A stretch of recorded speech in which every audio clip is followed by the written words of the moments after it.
সময় 2013 সাল থেকে 2026 এই দীর্ঘ পরিক্রমার পরে আজকে আপনারা আবারও রাজপথে নেমেছেন একটি বিচারের দাবিতে।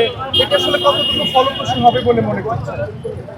ফলপ্রসূ কতটুকু হবে সেটা আমরা এখনই বলতে পারছি না, কারণ দীর্ঘ সময় এটার কোনো বিচার বা তদন্ত, সঠিক তদন্ত আমরা এ পর্যন্ত দেখি নাই বা দেখছি না। এখন দীর্ঘ সময়টা আপনার 24 সাল পর্যন্ত স্বৈরাচার হাসিনা যে ঘটনা ঘটিয়েছে সেই ছিল, তো সে তো আর তার বিচার করবে না।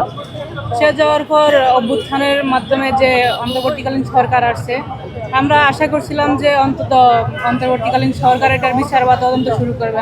আমরা ওটা দেখেও কিন্তু কোনো ফলাফল পাইনি বা দেখিনি।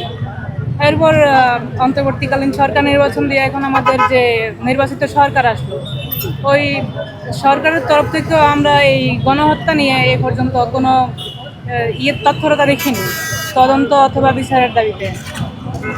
এখন এগুলা কেন করতেছে বা এর পেছনে কার হাত আছে, মদত কে দিচ্ছে, কার প্রেসক্রিপশনে আমাদের সরকার চলতেছে, আমরা এগুলো বুঝতে পারছি না।